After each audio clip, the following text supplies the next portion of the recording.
যিনি ব্যাসদেবের প্রতিনিধি হয়ে আসবেন তিনি আসনে বসার পর তিলক চন্দন প্রদীপ কিছুই আর প্রজ্বলনের প্রয়োজন নেই।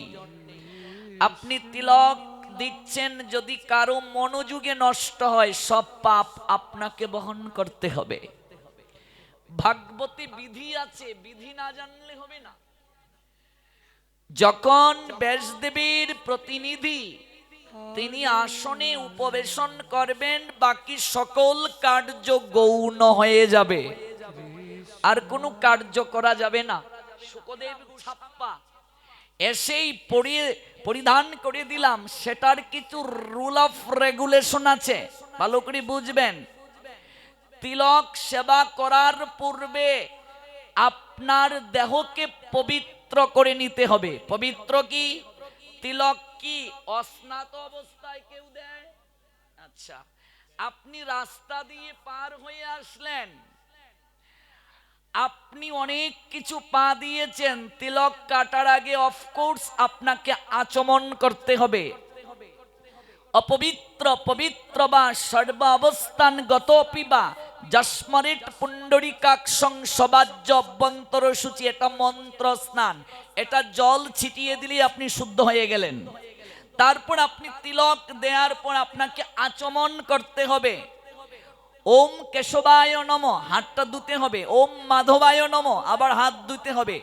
কেশবায় নমঃ, নারায়ণায় নমঃ, মাধবায় নমঃ, তিনবার, যেটুকু লেগে থাকবে। বাসুদেবায় নমঃ, তারপর ওম তদ্বিষ্ণু পরমং পদম সদা পশ্যন্তি সুরৌ দিবিব চক্ষুরাততম, এই হচ্ছে ধ্যান মন্ত্র। তিলক করে যারা আচমন করে না, তিলকের কোনো কৃপা তারা প্রাপ্ত হবে না। তিলক কাঠি দিয়ে ব্যবহার করবে না, তিলক অঙ্গুলি দিয়ে দিতে হয়। কাঠি দ্বারা তিলক তোমাকে নরক গতি, নিম্ন গতি প্রাপ্ত করবে, তোমার ভক্তিকে নষ্ট করবে।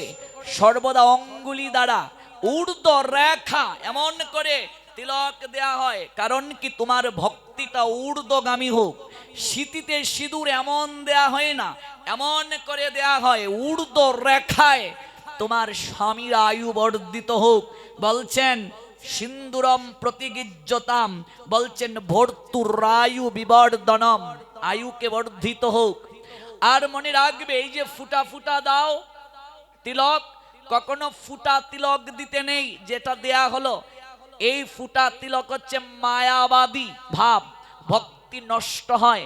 তিলক যদি এইভাবে দিতে না পারো, লম্বা করে যদি নাও দিতে পারো, মায়েরা দেখবেন লম্বা টিপ পরে, দেখেছো তো লম্বা টিপ, অন্তত একটু সম্পূর্ণ দিতে না পারো, এমন করে অল্প একটু লম্বা দিতে হবে। কখনো ফুটা দেয়া যাবে না, একটু লম্বা দাও। সম্পূর্ণ কপাল দিতে পারছো না, রেস্ট্রিকশন, অন্তত একটু এমন করে দাও।